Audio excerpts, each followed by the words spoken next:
బాబు చుట్టూరు ఉన్నాడు తమ్ముడు.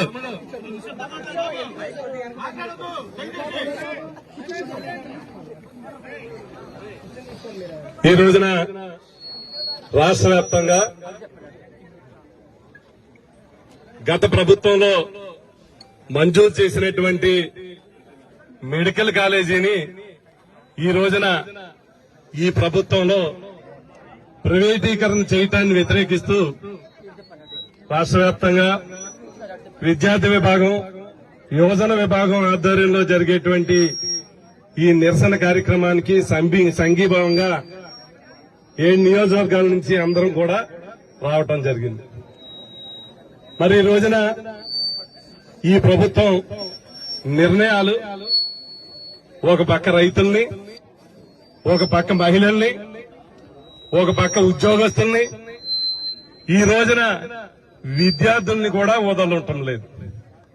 ఎన్నో ఆశలు పెట్టుకుని మంచి చదువులు చదువుకోవాలా, మంచి భవిష్యత్తు ఉండాలని దివంగత ముఖ్యమంత్రి రాజశేఖర రెడ్డి గారు ఆశించాడు. దాన్ని అమలు చేయటంలో జగన్మోహన్ రెడ్డి గారు ముందున్నాడు. వైద్యం అంటే గుర్తొచ్చేది స్వర్గీయ రాజశేఖర రెడ్డి, ఆరోగ్యశ్రీ అంటే గుర్తొచ్చేది డాక్టర్ రాజశేఖర రెడ్డి. పేదవాడు చదివించలేనటువంటి చదువులు చదువుకోవాలంటే గుర్తొచ్చేది రాజశేఖర రెడ్డి గారు. ఈ రోజున దాన్ని అమలు చేస్తూ 5 సంవత్సరాల్లో ఎన్నో విద్యా సంస్కరణలు తీసుకొచ్చినటువంటి నాయకుడు జగన్మోహన్ రెడ్డి గారు. దానిలో భాగంగానే కరోనా లాంటి విపత్తు వచ్చింది.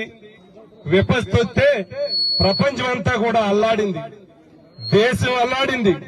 ఈ రాష్ట్రంలో ప్రజానికం బిక్కుబిక్కుమంటూ ఎక్కడ వైద్యం చేయించుకోవాలా అన్నటువంటి ఆందోళన ఉన్నటువంటి పరిస్థితి. ఆ రోజున ప్రభుత్వం ఏర్పాటు చేసినటువంటి సహాయం, వైద్య సేవలు ఈ రాష్ట్ర ప్రజలు ఎవరూ కూడా మర్చిపోవటం లేదు. ఎందుకనంటే డబ్బున్న వాడే వైద్యం చేయించుకునే పరిస్థితి ఆ రోజున కనిపించింది. పేదవాడు ఏమైపోతాడో అన్న ఆందోళన కనిపించింది. కానీ ఆ రోజున మరి ఇంటింటికి వైద్యం అందించి, జ్వరం వచ్చిందా, ఏ ఇబ్బంది ఉంది, ఎవరికి కరోనా ఉంది, ముందుగానే టెస్టులు చేసి ఆ రోజు ఉన్నటువంటి వాలంటీర్ వ్యవస్థ గాని, ఆశా వర్కర్లు గాని, వైద్య అన్ని రకాల శాఖలు గాని సమన్వయంతో పనిచేయటం వల్ల ఆ రోజున ప్రభుత్వ హాస్పిటల్ అంటే గుర్తొచ్చింది. వైద్యానికి ఇంత ప్రాముఖ్యత ఇస్తారా అని. మన ఆంధ్ర రాష్ట్రంలో సరిపడేటువంటి వైద్యాధికారులు లేరు, వైద్యానికి సంబంధించినటువంటి ఎక్విప్మెంట్లు లేవు, అనుబంధమైనటువంటి